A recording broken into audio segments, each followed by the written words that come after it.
Good morning, Church Family. Today we're continuing through our daily Devo series. And since the beginning of the year, we've been walking through the Old Testament, and we're actually going to be coming to a close to the passages we will highlight in the Old Testament in the next couple of days. And so today we are in Zechariah. Today we're continuing to look at some of the prophets, some of the things they said about coming judgment, some of the prophecies about Jesus and what he would do. And we're just continuing to see the things we can be encouraged by.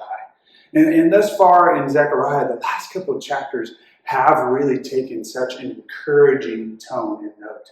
In chapters 12 to 13, there's this promise of this fountain of grace, that they will pierce, but there will be grace and restoration and forgiveness from their sin that comes from this fountain, referring to Jesus. But today's passage, it kind of takes a turn back towards judgment, back towards some of the stuff we don't always like. And it starts with the first couple verses referencing the day of the Lord.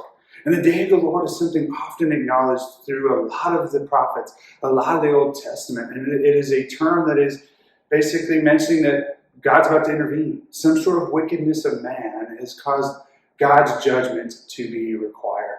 And sometimes this judgment is referring to a more immediate judgment, more immediate action for wickedness. We know in many ways there was judgment, day of the Lord to be called upon Israel when they rejected God, and it came through the form of exile caused by them being conquered by other nations. But other times, this day of the Lord refers to something that's not yet occurred, something that is going to happen in the end time, something that's going to happen when Jesus returns. And so what we see here is a passage that's interpreted many different ways by many different people, but likely has both immediate connotations in the judgment that would come against Jerusalem, and ones for later on when Jesus returns.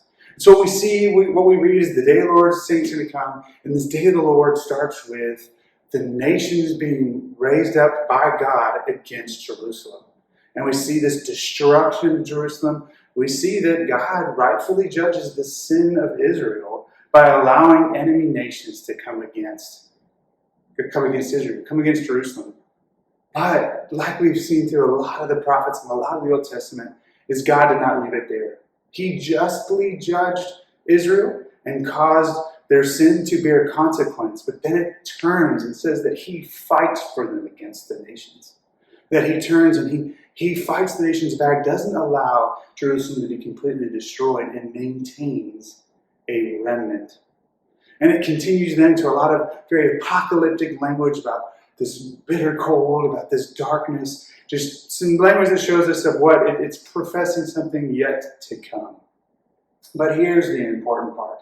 What we see in these passages are continued themes that we see throughout the Old Testament. We see themes that God does judge sin, that God is a just God, and sin does bear consequence. But then we also see God's grace and goodness, and how he's true to his promises, that even as he is allowing Israel to be judged by these nations being raised up against them, he does eventually come to their aid. And he doesn't allow the nations, who are also corrupt, to win the day. He is going to judge and show grace to all. Because what we see in the Old Testament is there's plenty of times where God allows another nation to rise up against Israel, to judge Israel for its sin. But then later in that same passage of judgment, or that same book that lists that judgment, there's a judgment to come for that nation too. But there's often an extension of, but that nation will face its judgment, but those that will turn to me will come to me. And I think that's why the verse that we ended off in our section that we read is so encouraging. Zechariah 14, verse 9. And the Lord will be king over all the earth, and on that day the Lord will be one, and his name one. That's what matters. Some of this day of the Lord stuff, some of this imagery about the cold, the frost, the darkness, and we may not understand all that right now. And there's stuff that we can piece together that's good for us to study for the knowledge and for expectation and for just faithfully resting.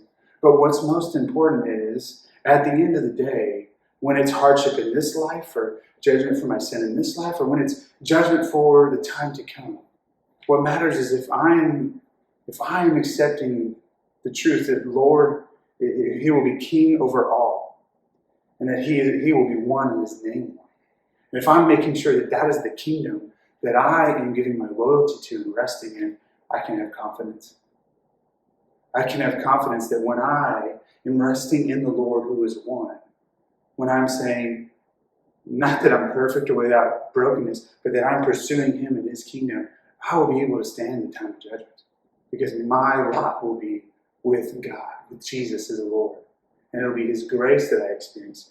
It will not be judgment that I remain in. And so when we read these passages that have talks about times yet to come, times of judgment yet to come, times of judgment of sin that happens now, may we know that when we humbly embrace and take hold of Jesus as a Lord, we can have confidence. Now, as we're trying to live in his kingdom, and later when we see his kingdom come in fullness. Have a great day, church family.